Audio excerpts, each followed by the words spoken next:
ఈ పాట నేను చాలా ఇష్టమయ్యి రాసేసుకున్నట్టున్నాను. అప్పుడు ఇది హైదరాబాద్లో ఉన్నప్పుడే ఈ పాట. ఎంతైనా నేను గోదావరి జిల్లాకి చెందినదాన్ని కదా, మరి అందుకని ఇష్టమైందో ఏమో రేడియోలో వస్తే కనుక అట్లాగా పాడేసుకునేదాన్ని సమానంగాను. ఇది పాత డైరీలో పేజీలు ఉంటే కనుక ఖాళీ ఉంటే డైరీలో ఇలా రాసేసుకోవటం అలవాటు. మరి ఒక్క పేపరు ఇక్కడ నా పాటలు ఉన్న చోట ఉంది. అన్నీ ఎలా ఉన్నాయో పేపర్లన్నీ నేను రాసుకున్నవి. ఇప్పుడు నాకు ఆశ్చర్యంగా ఉంది. ఎక్కడ 2015 ఇవాళ 2024 డిసెంబర్ 29 ఇవాళ.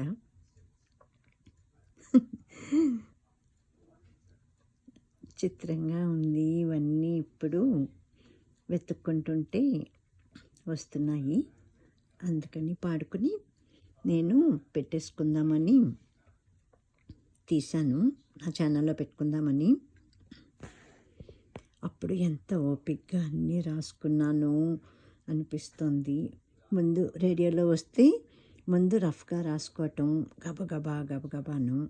ఆ తర్వాత ఇట్లాగా ఇంకో పేపర్ మీద ఫేర్ కాపీ చేసుకోవటం. ఆ యాక్టివిటీస్ అన్నీ గుర్తొస్తే ఇప్పుడు నవ్వొస్తుంది. రేడియో, కేవలం రేడియోలోనే వినేదాన్ని అన్నీ. రేడియో అంటే ప్రాణం నాకు.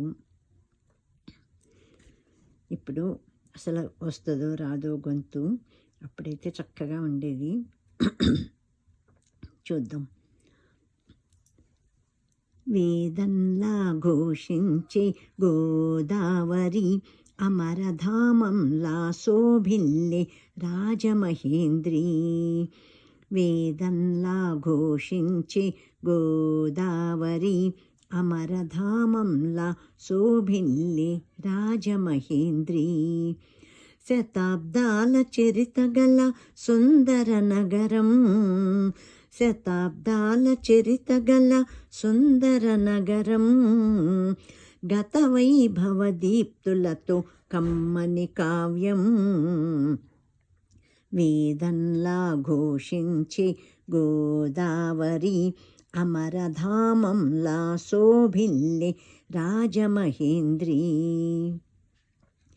రాజరాజ నరేంద్రుడు కాకతీయులు, తేజమున్న మేటి దొరలు రెడ్డి రాజులు.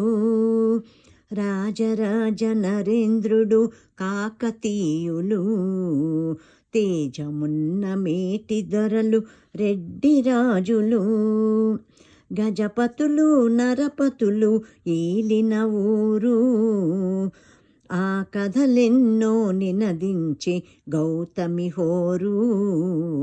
వేదంలా ఘోషించే గోదావరి, అమరధామంలా శోభిల్లే రాజమహేంద్రి. ఆది కవిత నన్నయ్య వ్రాసెనిచ్చట, శ్రీనాథ కవి నివాసము పెద్ద ముచ్చట. ఆది కవిత నన్నయ్య వ్రాసెనిచ్చట, శ్రీనాథ కవి నివాసము పెద్ద ముచ్చట.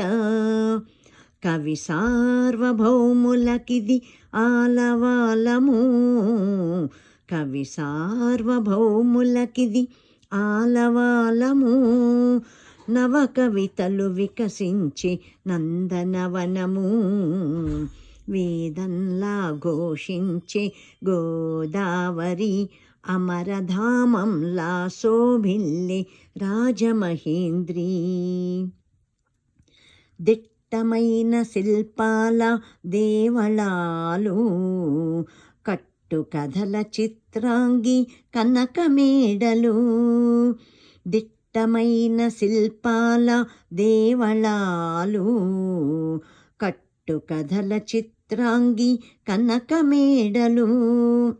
కొట్టుకొని పోయి కొన్ని కోటి లింగాలు, కొట్టుకొని పోయి కొన్ని కోటి లింగాలు. వీరేశలింగమొకడు మిగిలెను చాలు. వేదంలా ఘోషించే గోదావరి అమరధామంలా శోభిల్లే రాజమహేంద్రి. వేదంలా ఘోషించే గోదావరి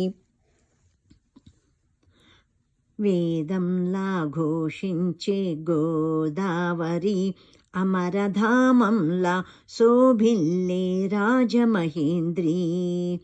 శతాబ్దాల చరిత గల సుందర నగరం, శతాబ్దాల చరిత గల సుందర నగరం, గత వైభవ దీప్తులతో కమ్మని కావ్యం. వేదంలా ఘోషించే గోదావరి అమరధామంలా శోభిల్లే రాజమహేంద్రి. రాజరాజ నరేంద్రుడు కాకతీయులు, తేజమున్న మేటి దొరలు రెడ్డి రాజులు, గజపతులు నరపతులు ఏలిన ఊరు, ఆ కథలెన్నో నినదించే గౌతమి హోరు. వేదంలా ఘోషించే గోదావరి అమరధామంలా శోభిల్లే రాజమహేంద్రి. ఆది కవిత నన్నయ్య వ్రాసెనిచ్చట, శ్రీనాథ కవి నివాసము పెద్ద ముచ్చట. కవి సార్వభౌములకిది ఆలవాలము, కవి సార్వభౌములకిది ఆలవాలము. నవ కవితలు వికసించే నందనవనము. వేదంలా ఘోషించే గోదావరి అమరధామంలా శోభిల్లే రాజమహేంద్రి. దిట్టమైన శిల్పాల దేవళాలు, కట్టు కథల చిత్రాంగి కనకమేడలు, కొట్టుకొని పోయే కొన్ని కోటి లింగాలు. వీరేశలింగమొకడు మిగిలెను చాలు. వేదంలా ఘోషించే గోదావరి అమరధామంలా శోభిల్లే రాజమహేంద్రి. శతాబ్దాల చరిత గల సుందర నగరం, గత వైభవ దీప్తులతో కమ్మని కావ్యం. వేదంలా ఘోషించే గోదావరి అమరధామంలా శోభిల్లే రాజమహేంద్రి. వేదంలా ఘోషించే గోదావరి అమరధామంలా శోభిల్లే రాజమహేంద్రి. గోదావరి మాతాకి జై.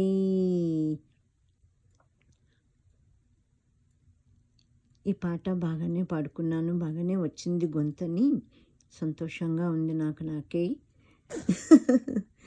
మొత్తానికి పాడుకోవటం అనేది నా కోరిక తీరింది. ఏంటో ఎంతో ఆనందం, పాతవన్నీ గుర్తు చేసుకోవటం, గతంలో నేను చేసిన యాక్టివిటీస్, నా రొటీన్ ఎలా ఉండేదో ఇప్పుడంతా యూట్యూబ్లో చూడటం, అట్లాగే మొత్తం మారిపోయింది. రేడియో అంటే ఏంటో తెలీదు, అది ఇప్పటికీ నా రేడియో హైదరాబాద్లో ఉంది.